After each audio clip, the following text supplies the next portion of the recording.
Boa noite, irmãos. Já está acabando, né? As coisas começam e terminam rapidamente, de ontem para hoje. Orem pela viagem, eu estou retornando ainda hoje. Quando eu venho para São Paulo, eu já compro a passagem antes, com medo de não ter lugar para voltar e ter que ficar aqui. Como eu falei para vocês, eu venho só para voltar correndo, né? Sem demora, sem ficar muito tempo. E que vocês sejam abençoados aqui, tendo que viver em São Paulo.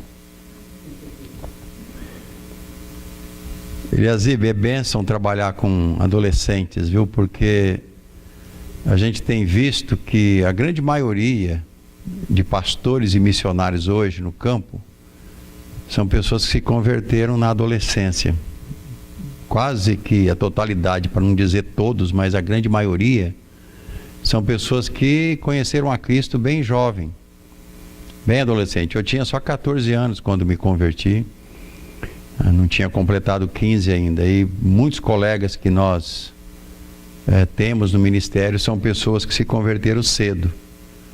Então é um investimento realmente muito grande, um trabalho que a gente sente o resultado logo, né? A criança, o adolescente, eles são muito gratos com aquilo que é feito a eles. Porque em situações assim de maiores necessidades, mais ainda. Eu me lembro que Quissuco, você conhece Quissuco? Acho que não existe mais, né? Era um refrescozinho desses de saquinho. Um Quissuco com a bolachinha, muitas vezes juntava no trabalho com crianças, dezenas delas, né? Em lugares, em pontos, em bairros. E muitos desses se converteram. O Quissuco e a bolachinha atraía e a palavra convertia. E Deus era glorificado nisso. Então vale a pena investir, realmente. Eu falei ontem, acho que de manhã eu esqueci de falar, da revista, mas eu preciso da sua assinatura, tá bom? Nós contamos um pouquinho da história da revista, né? Essas duas são as primeiras que saíram, a número 1 e a número 2. A número 1 fala do projeto Ásia, a número 2 fala do Nordeste, e a terceira que está sendo montada está falando da Europa brasileira. O Brasil tem uma Europa aqui dentro, você sabia? O sul do Brasil tem um estilo de vida muito parecido. Nós tivemos várias vezes lá no sul. Voltei lá agora em junho, enquanto você estava assistindo o jogo da Copa, nós estávamos lá fazendo um trabalho em algumas cidades lá. E valeu a pena, porque muito do que nós colhemos lá está ajudando também nessa matéria que está sendo desenvolvida, e deve ser alvo de muita oração. O trabalho ali é muito difícil. O lugar menos evangelizado do Brasil é o Nordeste e o Sul, os dois extremos, por razões diferentes, mas ao mesmo tempo com pessoas que têm a mesma necessidade em todo lugar. Então orem por isso, orem pelas nossas viagens. Eu sou grato à igreja que tem orado por nós em muitas necessidades, e também o trabalho que tem sido feito. Eu estava falando com o Marcos, a minha agenda está grampeada passagem até o fim do ano. Chega de uma, sai para outra, mas Deus tem nos dado graça, né, de permanecer em condições de fazer o trabalho. Mas as orações dos irmãos são fundamentais para isso. Eu vou pedir no final que o pastor Alexandre e a Jane puderem me ajudar lá, porque às vezes eu demoro tanto chegar lá perto da revista. Se alguém quer fazer, tem um cupom lá, é só você preencher e tem toda a explicação nele ali. A sua ajuda vai ser muito grande. Como eu falei, precisamos chegar a 600 assinantes. Não temos nem 300 ainda, está longe de chegar no alvo, né? Para que os recursos cheguem e a gente consiga continuar divulgando. O objetivo é só, ninguém vive da revista, ninguém ganha nada com a revista. Todos são voluntários, todos contribuem. E o alvo é a divulgação. Você vai ver no conteúdo que só fala de missões e evangelização. Não tem nada polêmico na revista, é só realmente o trabalho de evangelização, e a sua participação certamente vai ajudar muito o trabalho que está sendo feito ali. Marcos capítulo 6, onde nós temos a leitura de hoje à noite.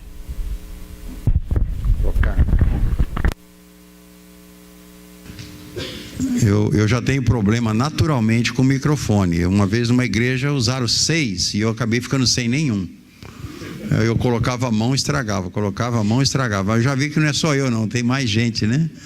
Acho que o problema é com o microfone e não com a gente mesmo.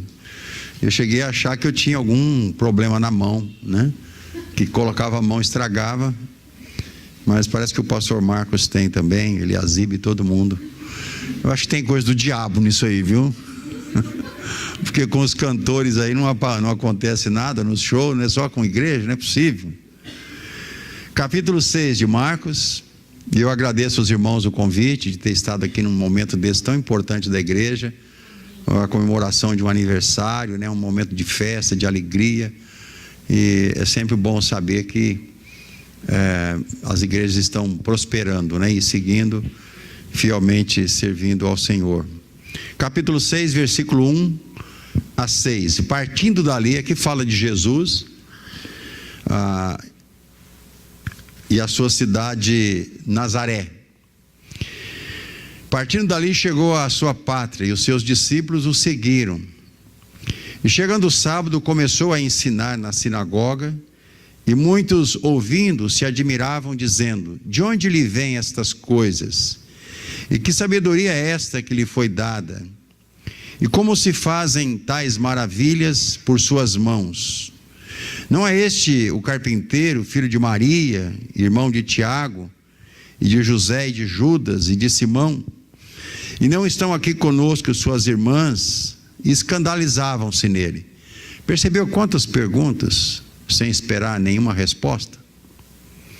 E Jesus lhes dizia: não há profeta sem honra, senão na sua pátria, entre os seus parentes e na sua casa.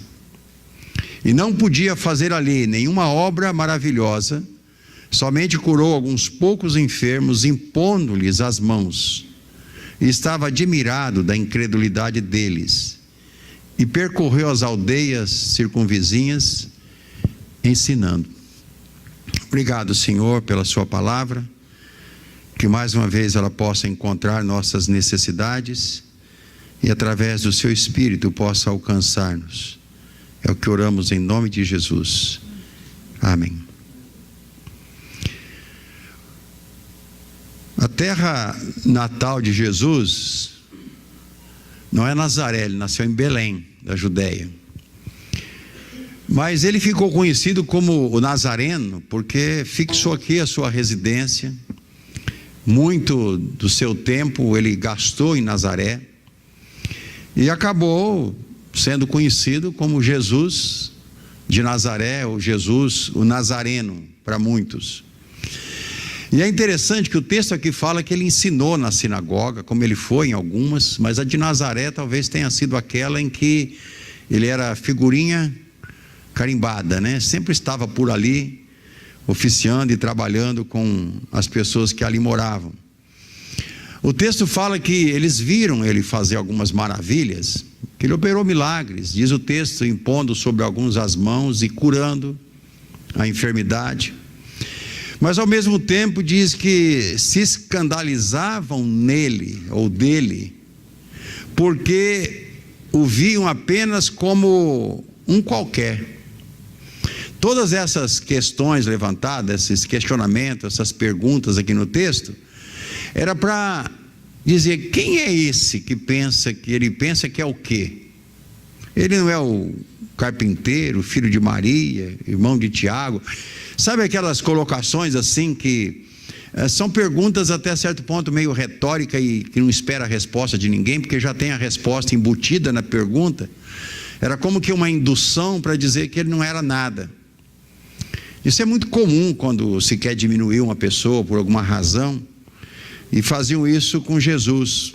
Num texto paralelo desse de Marcos, em Mateus, não precisa abrir a Bíblia lá, o versículo 58 diz: e não fez ali, falando de Jesus, em Nazaré, muitas maravilhas por causa da incredulidade deles. Irmãos, a incredulidade nos deixa cegos espiritualmente. Cegueira espiritual brota de incredulidade.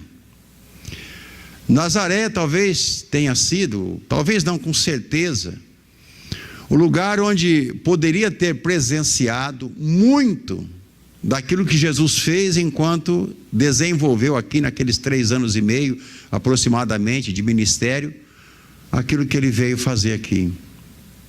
Mas aquele povo que poderia ter sido privilegiado, perdeu muitas bênçãos por causa da incredulidade. Agora, você já pensou se você fosse um nazareno, um morador daquele lugar, e depois ficasse sabendo que ali estava o Messias, ali estava o enviado, e não se deram conta disso, e depois que ele foi, já foi. Muitas vezes nós somos pessoas assim, né? Nós exercemos tanta incredulidade em alguns momentos e depois ficamos arrependidos. Mas por que eu não acreditei? Por que eu não depositei a minha fé naquilo que me foi dito? Essa expressão do versículo 5, veja bem, que expressa uma impossibilidade. E não podia fazer ali obras maravilhosas, somente curou alguns poucos enfermos impondo-lhes as mãos. Quer dizer, hoje parece que curar enfermo é uma coisa tão grandiosa, né? Mas compare curar alguém com a imposição de mãos com a salvação de uma alma. Alguém que é curado de uma enfermidade vai ficar doente de novo e vai morrer. Aos homens está ordenado morrerem uma só vez, vindo depois disso o juízo. Nós às vezes oramos com tanto afinco por pessoas enfermas e não oramos por pessoas perdidas. Jesus chegou a ser tão radical, porque Jesus era o maior radical que eu conheci, foi Jesus, em toda a história, radical. Quem comigo não ajunta, espalha. Você quer maior radicalismo do que esse? Dizer, por exemplo, assim, se a sua mão te escandaliza, corta e joga fora. Ora, isso não é radicalismo, né? Muito radical. E Jesus não tinha paciência com incredulidade. Ele não adorava ficar perto de pessoas incrédulas. Agora, a nossa fé, a nossa capacidade de crer no poder de Deus, será a linha divisória entre a ação de Deus e falta da ação de Deus em muitas circunstâncias, em muitas situações. A falta de fé parece que ficou sendo a marca registrada dos nazarenos. E se fizermos uma pergunta objetiva para você: você é conhecido como alguém que exerce fé? Se perguntar da sua congregação, do povo onde você congrega, essa é uma igreja que exerce fé? Tem depositado fé no Senhor? Irmãos, nós temos necessidade de fé. A falta de fé impede a ação de Deus. Hebreus 11:6 diz que sem fé é o quê? Impossível agradar a Deus. Você pode fazer o que for, se não for por causa do mover da fé na sua ação, não vai ter valor nenhum. É necessário exercer fé. O que nós vemos em nossa geração é muita fé na fé. Tem gente que idolatra a fé, e eu tenho dito que fé na fé talvez seja o maior inimigo da fé em Deus. Falamos aqui sábado dessas pessoas que fazem romaria em busca de pessoas que poderiam transmitir para eles alguma coisa melhor do que quem está perto dele. É aquela ideia que Jesus falou assim, que profeta não tem honra na sua terra. O meu pastor não serve para nada, mas eu vou lá no fulano de tal, porque lá a oração é forte. Ora, forte é nosso Deus. E ainda quando você, por mais fraco que seja, exerce fé e busca a Deus com fé, você vai ter resposta da sua oração. Muitas vezes até a liderança de uma igreja pode estar incentivando o povo a não exercer fé. Sabia disso? Eu estava numa igreja, uma ocasião, fazendo uma conferência, não tinha nada a ver com a igreja, mal conhecia lá, e jamais diria onde foi, mas uma irmã tinha pedido para dar um testemunho, e ela se levantou, e eu fiquei sabendo depois que aquela senhora nunca tinha conseguido falar em público. Era a primeira vez que ela conseguia, com muito esforço, ficar de pé e dar um testemunho. Era convertida há não muito tempo e era muito tímida, mas ela tinha passado por uma enfermidade muito séria, tinha pedido oração, a igreja tinha orado e ela tinha sido curada. Ela estava com uma cirurgia marcada quando ela deu o testemunho, e uma cirurgia de grande risco, ela poderia perder a vida, e de repente, nas orações, novos exames, e ela estava curada. Você acredita que oração pode curar uma pessoa que está com uma doença incurável? A gente só ora às vezes por dor de cabeça, né? Ainda fala assim: seja feita a sua vontade. Ora, que falta de fé é essa, né? Ah, mas Jesus orou assim, só uma vez ele orou, que não seja feita a minha vontade, mas a sua. Foi lá no Getsemane, quando ele estava agonizando já a chegada da cruz, e ainda tem um sentido ali muito grande, que a gente precisa olhar com muito cuidado. Mas às vezes nós nos livramos de ter fé, transmitindo a coisa desse jeito, né? Seja feita a tua vontade, não a minha. Olha, Deus quer que você peça com convicção, muitas vezes. E nesse caso, essa senhora levantou, deu testemunho, e ela falou até bem, muito simples, mas testemunhou com gratidão, com lágrimas até, porque ela tinha visto Deus operar um milagre na sua vida, e ela estava agradecendo a Deus e aos irmãos ali na congregação, a igreja cheia. E o pastor levantou, foi lá na frente e estragou tudo. Irmãos, temos que ter muito cuidado em firmar a nossa fé em experiências, e você não pode firmar as suas convicções em Deus porque alguém teve a resposta, se nem sabemos realmente se foi Deus. Irmãos, eu quase fui embora, sabe? Me deu vontade de pegar minha trouxinha, malinha, sair de fininho pela porta lateral e nem pregar naquela igreja. Eu vou fazer, o que eu estou fazendo aqui? Se o pastor vem à frente e diz para o povo não dá muita atenção, ele deu até as suas justificativas lá, que eu não vou nem dizer aqui quais são, porque seria muito difícil. Mas às vezes é assim. Alguém testemunha de um milagre e está dando pérolas aos porcos. Você tem que ter cuidado quando conta uma bênção muito grande em algum lugar, porque as pessoas vão se escandalizar, como fizeram com Jesus. Quem é esse aí que impõe a mão e cura? Não é o filho do carpinteiro? Também é carpinteiro como o pai? Está aqui os seus irmãos, comem feijão como a gente, suas irmãs.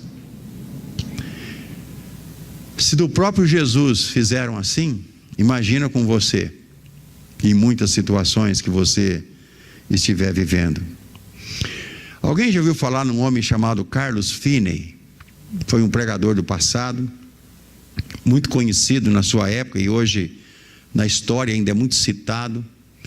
Carlos Finney, antes da sua conversão, ele era advogado e continuou sendo por um tempo depois de convertido, mas ele gostava da oratória dos pastores. Naquela época as pessoas escreviam o sermão por inteiro e era feita uma oratória, e os advogados sempre gostaram muito de oratória para convencer o júri de que o bandido é inocente e ele precisa ser libertado porque ele tem direitos, né? Nada contra os advogados, é a função dele. Mas o Finney começou a frequentar uma igreja batista porque ele gostava de aprender com a oratória dos pastores. Só que lá estava sendo pregada a palavra.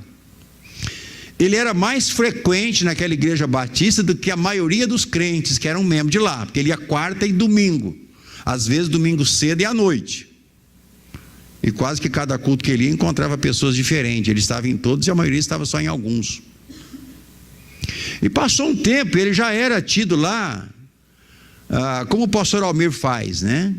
Eu não sei se o pastor Marcos sabe, o pastor Almir, ele apresenta os visitantes de primeira vez, de segunda, de terceira, e ele fala assim: quando eu já aprendi o seu nome, você não é visitante mais, porque ele tem uma dificuldade enorme de guardar o nome, né? Até da esposa ele esquece de vez em quando. Então, quando ele fala assim, eu já sei o seu nome, então você não é mais visitante. E Finney já estava numa situação mais ou menos como essa. Ninguém o tinha mais como visitante. Mas numa quarta-feira, com aquele grupinho fiel de oração estava lá, ele lá no meio.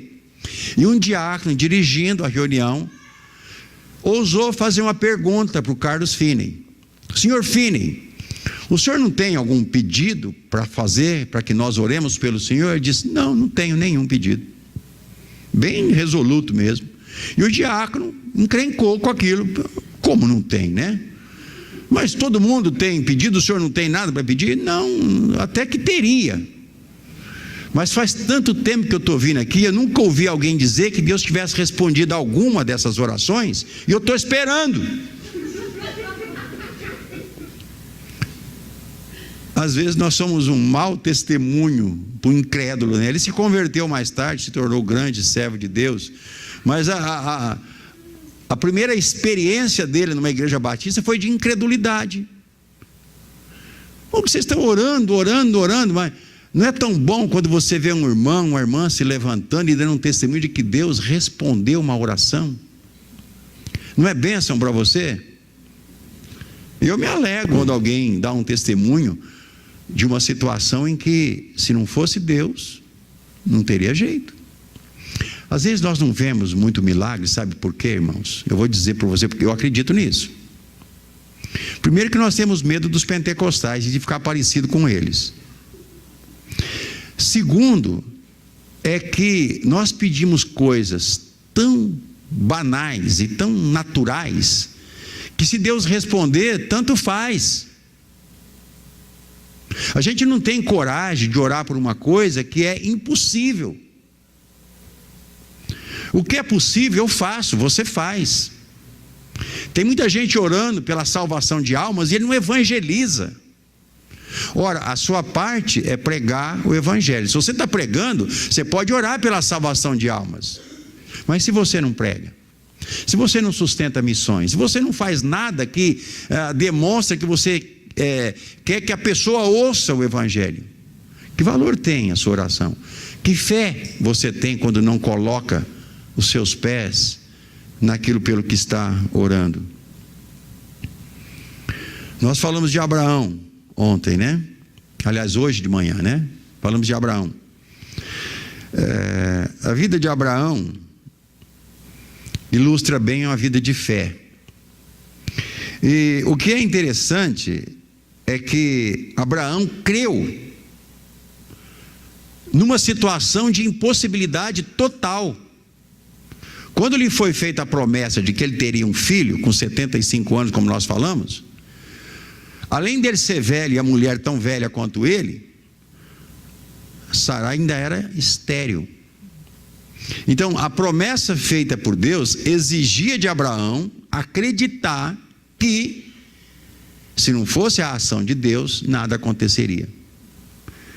Você tem orado por alguma coisa que você sabe que, se não for o Senhor, não vai ter jeito? Uma vez eu fui chamado para orar por uma senhora, ela não era crente, eu não sabia nem quem ela era, e um irmão da igreja perguntou, ele estava orando por ela, se eu podia ir lá para orar por ela. Eu falei, posso ir. E fui com esse irmão lá. Quando eu cheguei, era um terreiro, né? Quando eu cheguei na porta da sala para entrar, irmão, parece que tinha uma mão me empurrando para fora. Eu tive de trabalho para atravessar a porta. Literalmente, parecia que tinha uma mão. Você já sentiu como uma coisa invisível está te empurrando para fora? Eu não consegui entrar na sala. Demorou para entrar. Eu forcei a barra, não tinha porta, nem vidro. E quando eu olhei aquilo, tinha tudo quanto é coisa que você pode imaginar voltado para a idolatria. De várias religiões, não era de uma só. E ela, o senhor vai orar por mim? Eu disse, não. Desisti na hora. Eu falei, não vou orar pelo seguinte, porque se Deus responder a oração, só vai agradecer quem? Havia tanta confusão ali, e Deus não é um Deus de confusão. Eu falei, se a senhora tirar tudo isso daqui, ou a gente ir embora daqui, só falar que vai desaparecer com tudo isso, nós vamos fazer uma oração. Do contrário, não. E não orei e fui embora. Talvez você orasse, talvez Deus respondesse a sua oração, mas eu preferi não orar naquele lugar. Para sair foi mais fácil do que entrar. A porta estava bem escancarada e não teve nenhuma mão invisível segurando. Mas quando nós colocamos um grande desafio em nossa vida, nós vamos precisar depender de Deus. Falando na promessa de fé, pastor Marco, que vai ser renovada em outubro, né? A promessa de fé é um momento em que você realmente tem oportunidade de um pacto de fé. E muitas igrejas que dizem estar praticando a promessa de fé não estão, então estão em processo, leva anos para praticar a promessa de fé. Até porque a promessa de fé tem que ser realmente um ato em que você dá além do que você tem e do que você pode, senão não é promessa de fé, é uma oferta como qualquer outra, é uma oferta alçada. A promessa de fé vai muito além disso, e os irmãos sabem do que eu estou falando. Mas quando nós olhamos aqui em Abraão, nós entendemos por que ele foi colocado como alguém de referência no que diz respeito a exercer fé. Abra sua Bíblia em Romanos capítulo 4. Eu quero que você acompanhe essa leitura, porque ela é importante, esses versículos aqui. 3 versículos apenas, Romanos 4, versículo 19 em diante aí. Falando de Abraão: e não enfraqueceu na fé, nem atentou para o seu próprio corpo já amortecido, pois era já de quase 100 anos. Lembra, com 99, ainda não tinha nascido, esperou completar 100. Nem tampouco para o amortecimento do ventre de Sara, que era estéril.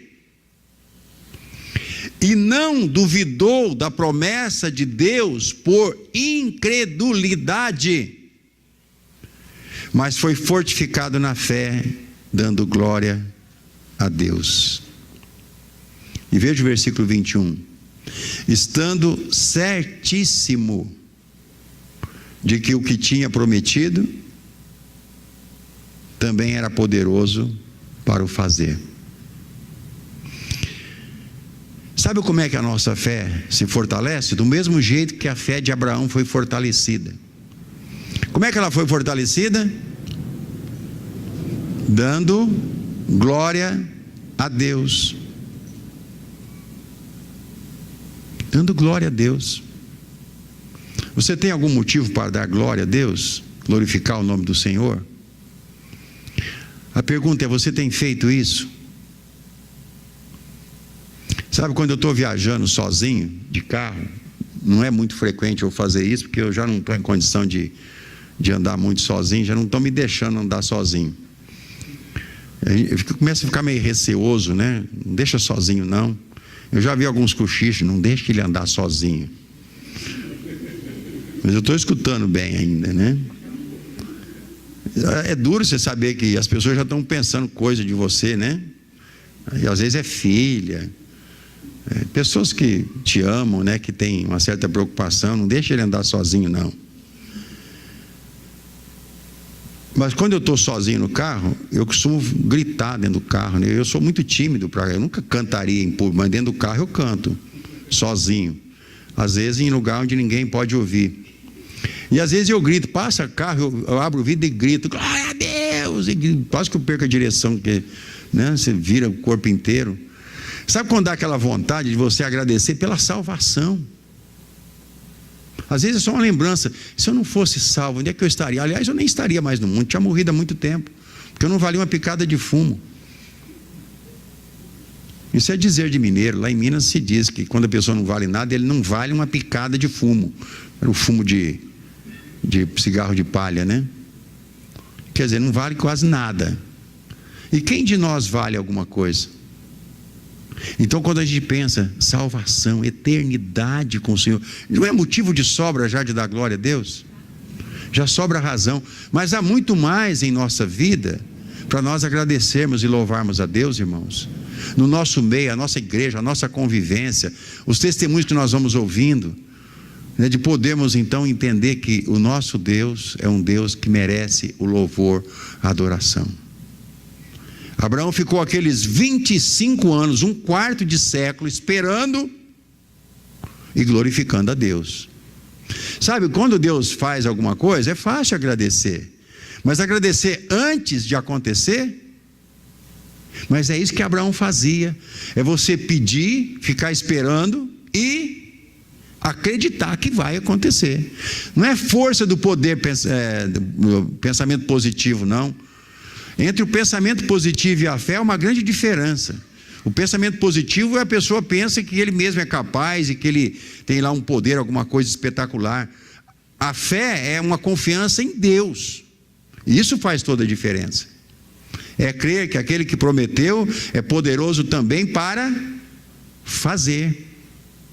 E Ele vai fazer quando nós cremos naquilo que nós colocamos diante dEle no altar.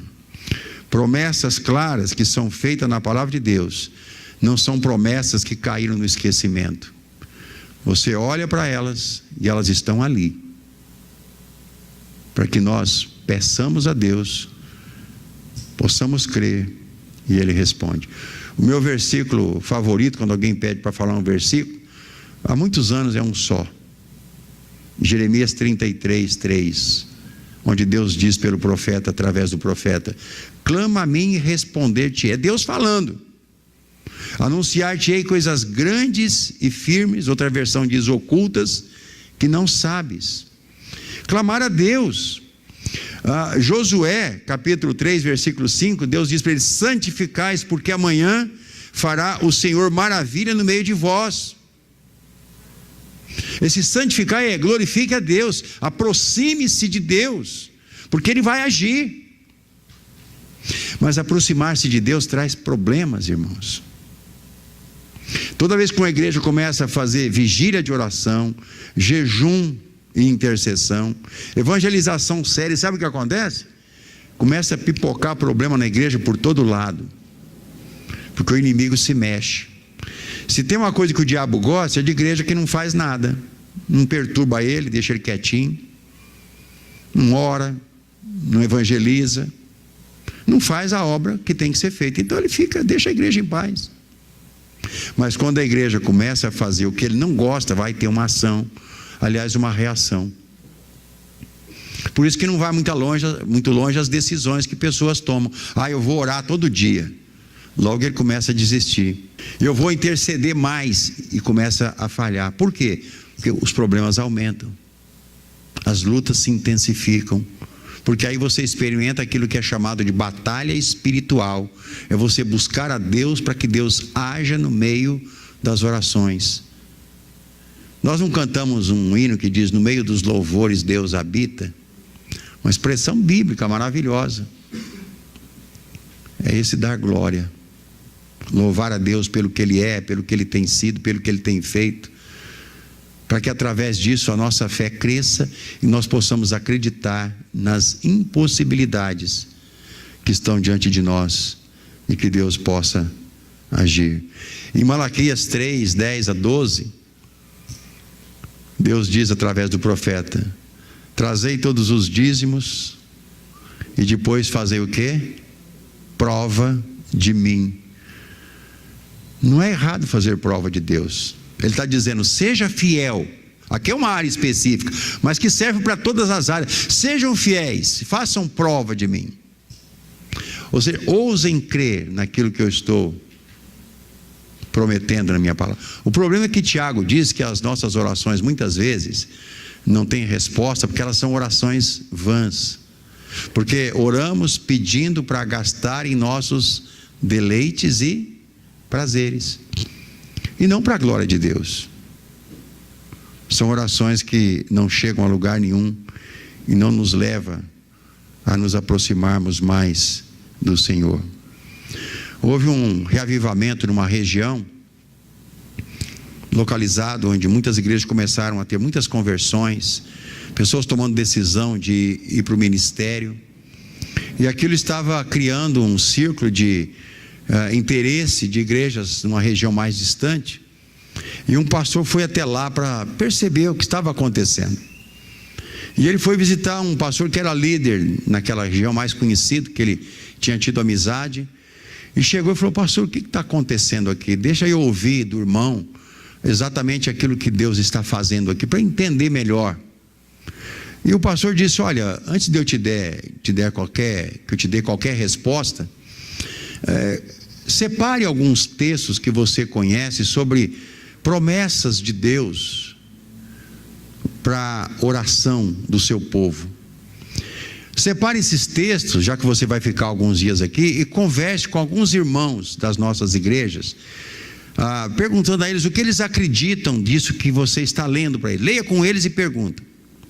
E ele assim fez. Estava hospedado num hotel, separou alguns textos que já conhecia e fez o que o pastor tinha dito. E ele perguntava: quando você lê esse texto, o que é que você pensa, o que é que você acredita? E pessoas muito simples apenas diziam: pastor, a gente acredita no que está escrito, do jeito que está aí. Hoje nós temos muitas interpretações, das escrituras. Tem teólogo desvendando tanto fio teológico que depois você não sabe se é teologia, se é filosofia, se é antropologia, se é sociologia, sei lá. Deus acaba sumindo daquele lugar e a simplicidade da fé se desvanece. É o caso da salvação. Que simplicidade, Crer no Senhor Jesus e será salvo. Quem é que não entende isso? Todo mundo entende, mas nós preferimos a dificuldade, porque nós não queremos exercer fé na simplicidade da palavra de Deus. Nós precisamos ser encorajados dando glória a Deus. Glorifique a Deus por aquilo que Ele tem feito na sua vida, pelo que Ele tem feito nessa igreja, nesses 47 anos de existência. Faça aquela reflexão, olhando para o passado, os que estão há mais tempo na igreja, tudo que já aconteceu aqui, pessoas que aqui passaram, que saíram, que estão no campo missionário, benefícios que essa igreja levou na vida de tantas pessoas. Comece a ver, você vai descobrir que Deus tem feito muito. Tem um hino do cantor cristão, o 329, se não me engano, que diz que nós devemos contar as bênçãos, Por quê? Porque nós temos a tendência de esquecer. Mas quando nós rememoramos os feitos do Senhor, em todo o período da nossa existência de fé, desde que conhecemos a Cristo, irmãos, nós temos motivo de sobra para glorificar o nome de Deus. E quando nós estivermos realmente glorificando, a nossa fé vai crescer a ponto de pedirmos a Deus coisas que são muito mais difíceis para o ser humano fazer. Os irmãos viram numa das revistas, a primeira, saiu o testemunho do pastor João, aqui em Guarulhos, quando eles aceitaram aquele desafio de uma congregação recém-organizada, organizou para recebê-lo como pastor, e eles colocaram aquele projeto Nosso Sonho. Eu pedi para ele escrever e nós publicamos, porque para mim foi um desafio de fé, um desafio de que, se não fosse Deus fazer, eles não tinham condição nenhuma de fazer. Era algo bem concreto que eles estavam pedindo a Deus, e Deus agiu, está lá. Quanto mais Deus quer fazer, e nós não estamos tendo coragem de acreditar nas promessas que Deus tem feito na sua palavra. Se nós olharmos para a vida de Abraão, para a nossa vida, e para muitas pessoas que estão perto de nós, nós perceberemos que há muito para glorificarmos o nome de Deus. E com certeza a nossa fé crescerá enquanto estivermos louvando o nosso Deus. A Bíblia fala que precisamos crer e alimentar a expectativa da nossa fé.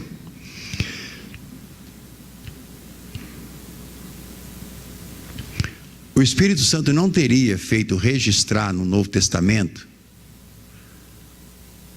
esses textos que falam de Abraão, se não houvesse um motivo justificável para isso. Quando você vai para Romanos capítulo 15, tem um versículo ali, o versículo 4, que diz assim: porque tudo o que dantes foi escrito, para nosso ensino foi escrito, falando das escrituras do Antigo Testamento. uma referência aqui. Para que pela paciência e consolação das Escrituras tenhamos o quê? Esperança. Consolação das Escrituras. O capítulo 11 de Hebreus, onde nós temos ali como título a galeria dos heróis da fé, mencionando num resumo bem resumido mesmo, uma micro história dos alguns homens de fé do Antigo Testamento. Você percebe detalhe importante em cada frase que menciona o nome de um deles. Junto com aquela fé depositada, havia um verbo determinando ação. Não é assim? Leia o capítulo 11 de Hebreus. Todos que são mencionados ali tem, junto com a menção do nome e do feito, um verbo que diz que alguma coisa foi feita. Se nós não fizermos nada em cima daquilo que nós professamos crer, será que tem valor essa fé? Nos escondemos atrás de um dito que já ficou quase que um chavão: a salvação é pela graça e não preciso de obras de justiça. Ora, a salvação é pela graça, mas nós somos salvos para quê? Não é para as boas obras? Não é para termos ações em cima que confirmem a nossa conversão genuína? O fruto que nós vemos na vida de alguém que se converteu, ele é palpável. Você tem que notar que alguma coisa aconteceu. Quando alguém se converte, vamos pegar pessoas comuns se convertendo, porque a gente gosta muito de ouvir testemunho de pessoa que era drogado, aquela pessoa que estava assim no fundo do poço e não tinha mais para onde cair, e ele foi salvo. Então o testemunho dele para nós causa um impacto muito maior, não é assim? E é natural que isso aconteça, porque a situação dele, visível, palpável, era de nenhum tipo de esperança mais. Estava lá no fundo do poço, não tinha onde cair. Então um testemunho assim traz edificação. Mas na verdade, a salvação de qualquer um de nós, diz a Bíblia, provoca festa no céu, quando um pecador se arrepende. Então não há distinção para Deus o que acontecia antes da conversão, mas o ato de ter se tornado filho de Deus, ter nascido de novo, isso sim é motivo, independente de qual tenha sido a circunstância e a vida pregressa daquele que se converteu. A Bíblia fala que onde abundou o pecado, superabundou a graça, mencionando essa questão de nós olharmos às vezes pela intensidade do pecado. Mas Jesus também falou que no Sermão do Monte, que a mesma condenação que havia na lei para atos concretos, pecaminosos, como matar, como adulterar, tinha peso semelhante ao desejar, apenas imaginar praticar aqueles atos. Ele menciona frases assim: ouvistes o que foi dito, não matarás. E eu, porém, vos digo, aquele que odiar o seu irmão já é réu de morte, já matou no coração. Então você é um assassino, como aquele que matou perante Deus. Por quê? Você nunca odiou ninguém? Você nunca quis que alguém morresse? Às vezes você vai ser bem delicado, né? Você fala assim, você tem um problema com um irmão na igreja, você fala mais ou menos assim em oração: Senhor, abençoa fulano, ele é uma pessoa tão importante, leve ele para uma igreja melhor, onde ele possa ser mais útil, né? Tem tanta necessidade de uma pessoa para tal ministério em tal lugar, né? Aí você vê que Deus não leva, você fala: Senhor, desvia esse irmão logo da fé, ele não, melhor que ele pare de congregar, né? Senhor, por que ele não fica doente, né? Tanta gente boa está morrendo e coisa ruim não morre. E aí você pode chegar até a pensar uma coisa ridícula: já pensou o funeral dele aqui, pessoas se convertendo por causa da sua morte? Que bênção que seria. É absurdo, né? Lógico que você nunca vai admitir que chegou a pensar isso, mas odiar alguém é querer que aquela pessoa morra de alguma forma. E Jesus por isso disse: aquele que intencionalmente odiar já é réu de morte.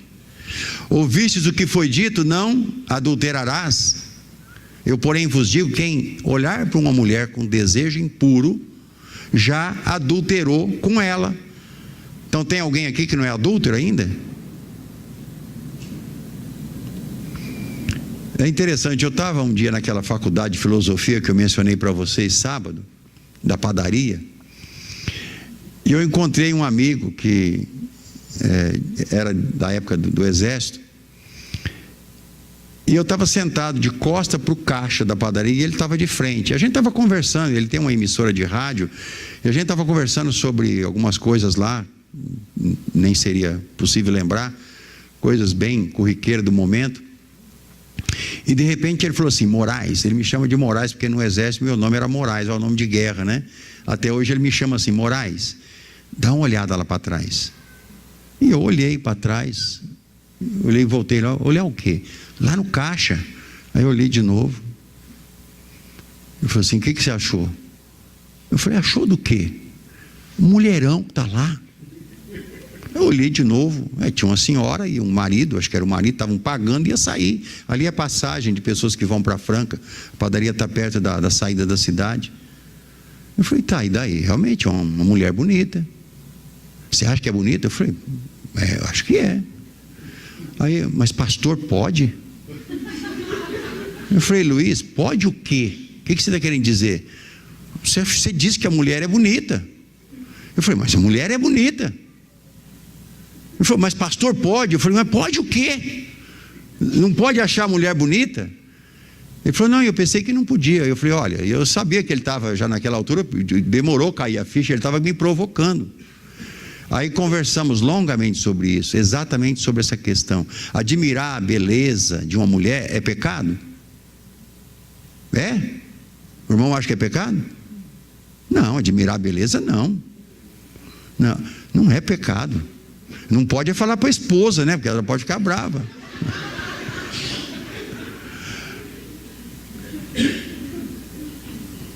Eu disse para ele: a questão é quando você passa a adulterar na sua mente com a pessoa.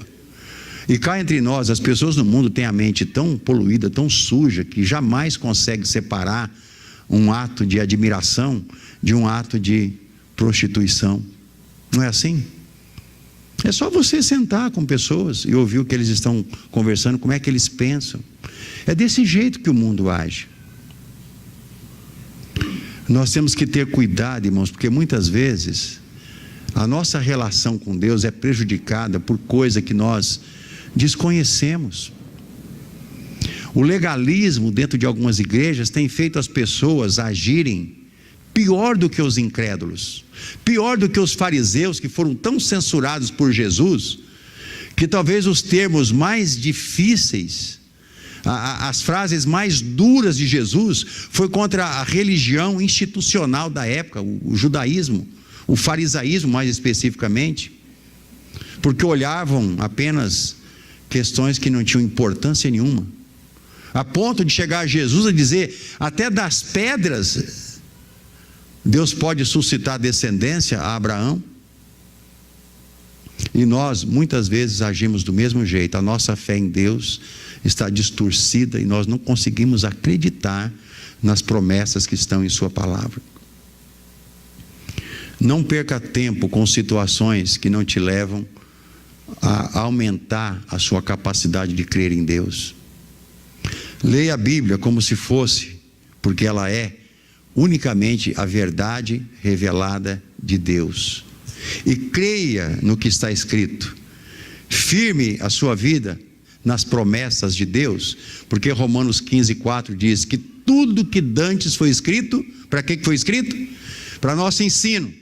Para quê? Para que tenhamos esperança. Esperança está ligado com confiança, está ligado com a oração de fé, com a expectativa de que Deus pode agir, que Deus pode trazer alguma coisa através da nossa fé. As minhas experiências não servem para você e as suas podem não servir para mim. Mas uma coisa é certa: quando nós temos visto Deus operar, a nossa fé cresce e nós confiamos nas suas promessas. Deus cumpre o que Ele tem prometido. Quando Ele ordenou a Josué, capítulo 1, versículo 3, dizendo: todo lugar que pisar a planta do vosso pé, vou-lo tenho dado.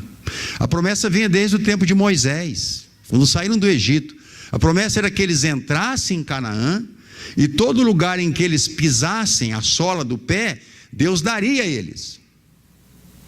Era uma promessa objetiva: vocês vão entrar em Canaã, e todo lugar que pisar a planta do vosso pé, eu tenho dado para vocês, já dei. Vocês precisam ir lá e pisar. Sabe por que nós não acreditamos nisso hoje? Por causa dessa teologia da declaração que está no meio neopentecostal. Eu declaro em nome de Jesus. Aí vem um monte de asneira, tem nada a ver com a Bíblia. Então nós não acreditamos que quando Deus declara algo, Ele cumpre. Mas Ele cumpre. Ele está repetindo para Josué aqui, no momento mais difícil de entrar na conquista da terra, que tinha que ter luta, tinha que destruir muita gente lá dentro. E Ele está dizendo de novo, que já havia repetido várias vezes, a liderança e ao povo de Israel: todo lugar que pisar a planta do vosso pé, vou-lo tenho dado por herança. Conquistaram a terra inteira, pastor? Qual o resultado disso? Está lá, só você olhar para o Oriente Médio. Desde que eu vi o Estado de Israel nascer, você vê a mesma coisa acontecendo. Uma hora é OLP, outra hora é Hezbollah, outra hora é Hamas, outra hora... E os conflitos vão permanecer até que Deus instaure ali o seu reino definitivamente. Por quê? Porque não vai haver paz. Embora somos mandados a orar pela paz de Israel, de Jerusalém, mas nós sabemos que isso será possível quando o príncipe da paz for admitido nessa situação. A nossa incredulidade em um momento circunstancial, como foi com Israel, como foi com a sinagoga de Nazaré, com os nazarenos, pode determinar a nossa vida para o resto da nossa existência. Por isso, exercer fé, confiar nas promessas de Deus, será algo que nós vamos ter que fazer enquanto estivermos aqui. Se nós não oramos por coisas extraordinárias, nós nunca veremos Deus agir de uma maneira extraordinária. Se você não colocar a sua vida diante de desafios que você não possa por si mesmo alcançar, você não vai ver Deus fazendo algo maior. Há anos atrás eu li um pensamento, eu não me lembro o autor, mas ele dizia mais ou menos isso. Era um cristão. Os nossos alvos têm que ser muito maiores do que nós podemos alcançar na ponta dos pés. Muito maior do que uma escada que nós possamos subir e alcançar mais alto ainda. Eles precisam ser alvos inatingíveis pelos recursos meramente humanos, para que possamos experimentar a ação de Deus nos nossos planos e nossos projetos. Até porque o que Deus nos mandou fazer, é possível fazer. O que Ele mandou confiar nele como um ato de fé, nós precisamos confiar. E se tivermos essa coragem, nós não seremos como os nazarenos, que não podiam ver Deus fazendo, Jesus fazendo muito mais, por causa da incredulidade. Você vai para Ezequiel, não vou ler o texto e nem mencionar, mas apenas citar o caso, do capítulo 37 de Ezequiel, onde tem a passagem do vale de ossos secos. Deus vai fazer uma obra que precisaria de muita fé para se acreditar. E Ele leva o profeta até lá e faz aquela ilustração real do vale de ossos secos, onde aqueles ossos sequíssimos, diz o termo ali, começam a se juntar e parte a parte, até que um exército se transforma diante dos olhos do profeta. E ele então diz: do mesmo jeito eu farei com Israel. Quando ele chama Jeremias, num momento decisivo da vida do profeta, para ouvir o oleiro fazendo o vaso, e o vaso de repente se danifica por um cascalhozinho no barro, e se desfaz, e ele vê o oleiro pegar e de novo fazer o barro, e Deus diz: é assim que eu vou fazer com o meu povo. Para que ele estava dizendo isso? Para que Jeremias, Ezequiel e muitos outros profetas, e muitos entre nós hoje, possamos ver que Deus pode fazer o que é impossível,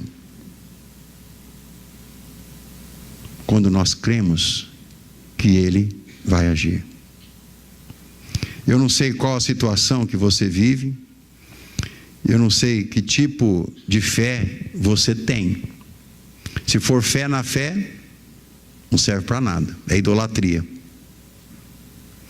E essa fé na fé pode estar te impedindo de ter fé em Deus. Jesus chegou a dizer que a fé do tamanho de um grão de mostarda, uma pequena semente, poderia ser maravilhosa.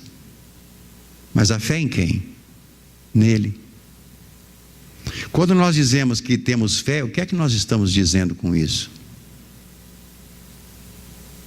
A minha fé é colocada no Senhor, ou a minha fé é colocada no tamanho da minha fé?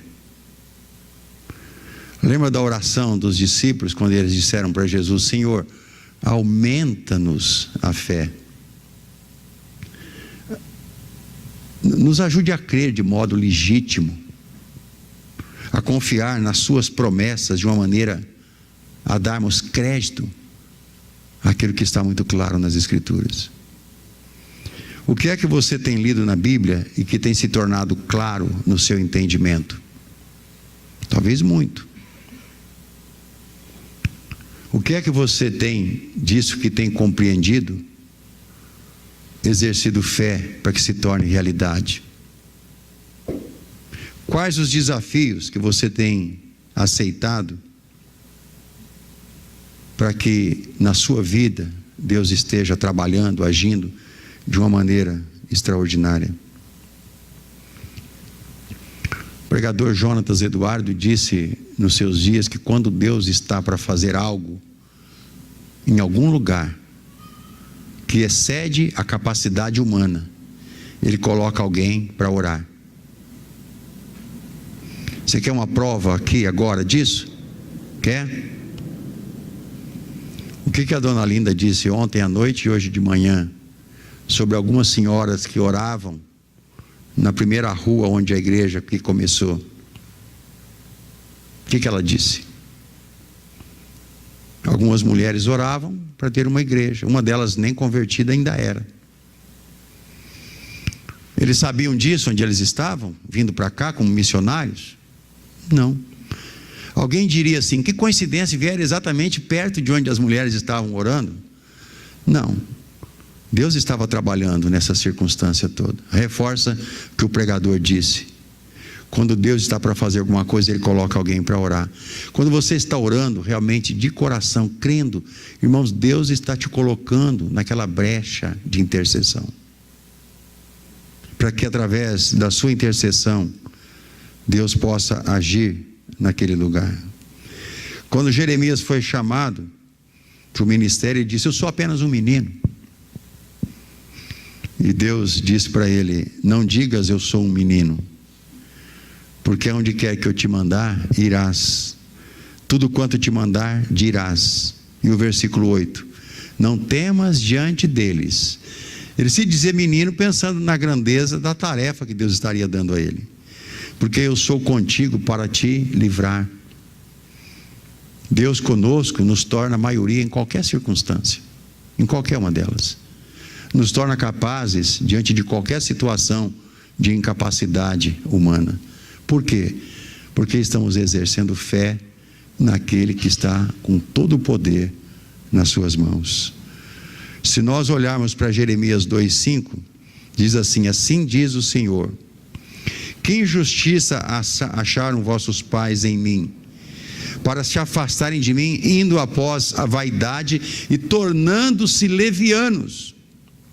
E o versículo 7, eu vos introduzi numa terra fértil. Aqui eu penso sempre na salvação, né? Vos introduzi numa terra. Irmão, ser cristão é estar numa terra fértil, onde as coisas acontecem de uma maneira maravilhosa, para comerdes o seu fruto, falando aqui de Canaã, no contexto imediato do texto, e o seu bem, mas quando nela entrastes, contaminaste a minha terra, e da minha herança fizeste uma abominação. O versículo 8, ele reforça mais ainda a sua indignação, quando ele diz: os sacerdotes não disseram, onde está o Senhor? E os que tratam da lei não me conheceram, e os pastores prevaricaram contra mim, e os profetas profetizaram por Baal, e andaram após o que é de nenhum proveito. Isso está dentro das igrejas hoje. Corre-se atrás do vento, esquece a prioridade, que é almas sendo alcançadas para a glória de Deus. Se Deus nos dá uma missão impossível, é porque Ele quer que nós olhemos para o Deus dos impossíveis, para que a nossa fé seja colocada no lugar certo. Em João 11:40, Jesus diz: se creres, verás a glória de Deus. Em Mateus 9:22, seja feito segundo a vossa fé. Que tipo de fé nós temos exercido? Sabe o que aconteceu em Nazaré? Lá em Mateus 13:58, que eu citei, diz: não fez ali muitas maravilhas por causa da incredulidade deles. E voltando para Marcos capítulo 6, o texto lido, versículo 6, admirou-se da incredulidade deles, contudo percorria as aldeias vizinhas a ensinar. Quando a nossa incredulidade afasta o Senhor, Ele tem para onde ir. Ele tem para onde ir. E muito do que nós perdermos terá sido culpa nossa, porque não fomos capazes de crer naquilo que Deus quer fazer. E o que Ele quer fazer, você não pode. Mas Ele quer te usar para que você seja uma bênção. Cada um de nós, como instrumentos nas mãos do Senhor, poderemos ser usados para abençoar pessoas. Que Deus tenha misericórdia de cada um de nós e não nos permita vivermos como os nazarenos, em incredulidade, mesmo tendo visto do que Jesus é capaz. E se você foi salvo, você sabe muito bem do que Jesus é capaz. Já seria suficiente para que a sua fé crescesse. Pai, nós te agradecemos pela vinda de Jesus e pela salvação tão preciosa que Ele nos legou ao derramar o seu sangue na cruz, cumprindo a profecia, conforme tinha sido dito. E nós entendemos que a salvação pela fé na manifestação da sua graça nos coloca com grande responsabilidade de ouvirmos a sua palavra e praticarmos o que ela nos ensina. Por isso nós pedimos que o Senhor aumente a nossa fé no Senhor, que nos faça capazes de crer nas suas promessas, e que tenhamos coragem de nos colocar disponíveis para fazer exatamente aquilo que o Senhor tem ordenado, de pregar o Evangelho a toda criatura. É o que nós oramos em gratidão ao Senhor, em nome de Jesus. Amém.